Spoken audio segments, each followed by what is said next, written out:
গতবার নানু বাড়িতে যেয়ে অনেক কিছু খাওয়া হয়েছিল ভ্যাকেশনে।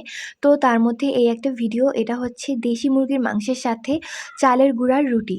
তো এখানে মামা বড়, বড় ৪ টা মুরগি এনেছিল, দেশি মুরগি। তো দেশি মুরগি হচ্ছে যতই বড় হোক না কেন এগুলোকে শুকনোই লাগে দেখতে। তো এখানে আমরা নিয়ে নিয়েছি আদা, রসুন বাটা, পেঁয়াজ বাটা, তারপর হচ্ছে দারচিনি, এলাচ বাটা আর বড় একটা দারচিনি। তো এখানে আম্মু এক, এক করে তেলের মধ্যে সব দিয়ে দিচ্ছিল।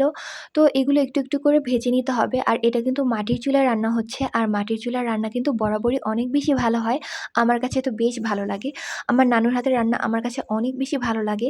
তো এই মাটির চুলায় রান্না করা হচ্ছিল আর এই রান্নাটা আম্মু রান্না করছিল। আম্মুর রান্নাও বেশ ভালো, বাট নানুর রান্না আমার কাছে বেশি ভালো লাগে।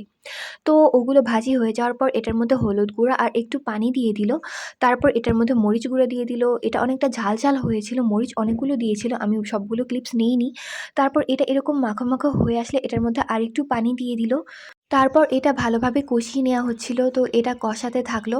আর ক্যামেরা কতক্ষণ ধরে রাখা যায় বলো? তারপর এটার মধ্যে দিয়ে দিল লবণ। তারপর আবারও একটু পানি দিয়ে দিল। তারপর এটাকে হচ্ছে ভালো করে এরকম জাল করে নিল। তারপর যখন এরকম ফুটতে শুরু করলো তার মধ্যে দিয়ে দিল হচ্ছে এই আগে থেকে ধুয়ে রাখা সেই মুরগিগুলো। তারপরে এখানে ভালো করে মিশিয়ে নিচ্ছে। দেখো মাটির চুলায় রান্না করতে কত সুন্দর লাগতেছে দেখতে। এটা দেখতে অনেক সুন্দর লাগে। যেহেতু আমরা ঢাকায় থাকি, আমাদের তো আর মাটির চুলা নাই। তাই আমাদের ওই পরিবেশটা অনেক বেশি ভালো লাগে দেখতে। আর কেন যেন মনে হয় ওগুলো সবই মানে একদম পিওর। ওইখানকার বাতাস, খাবার সবকিছু পিওর। তো মুরগিটা যখন হয়ে আসছে মানে কষানো কিছুটা, তখন তার মধ্যে আলু দিয়ে দিল।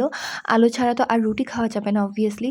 আলু না হলে রুটি খেতে ভালো লাগে না। তো তারপর অনেকগুলো পানি দিয়ে দিয়েছে, তার উপর দিয়ে দিয়েছে কাঁচামরিচগুলো। তারপর এটাকে অনেকক্ষণ কষাতে হবে, অনেকক্ষণ রান্না করতে হবে, কারণ দেশি মুরগি হতে অনেক টাইম লাগে। ফার্মের মুরগির মতো এত তাড়াতাড়ি হয় না। তারপর দেখো এটা হয়ে গিয়েছে। আমি কিন্তু অল্প, অল্প ক্লিপস নিয়েছি, সব নেইনি। এবার হচ্ছে রুটির পালা। এবার রুটিগুলোকে বানিয়ে ভাজি করে নিচ্ছে আম্মু, নানু আর হচ্ছে আমার আরেকটা নানু ছিল। তো ওনারা ৩ জন। তো দেখো কতগুলো রুটি হয়েছে। তো এই রুটিগুলো বানাতে অনেক টাইম লেগেছিল। তো এগুলো ভাজি করতেও টাইম লেগেছে। এবার হচ্ছে খাওয়ার পালা। এখানে আমি মুরগির ২ টা ঠ্যাং নিয়ে নিয়েছি, মানে রান নিয়ে নিয়েছিলাম। আর আলু। তো এগুলো দিয়ে খেতে ১ম এই গরম, গরম চুলা থেকে নামিয়ে আমাকে দেয়া হচ্ছিল। এটা কিন্তু খেতে বেশ মজা লাগে গরম, গরম অবস্থায়। এই রুটিগুলো ঠান্ডা হয়ে গেলে কিন্তু একদম শক্ত হয়ে যায়। তখন আর ভালো লাগে না। কি একটা অবস্থা!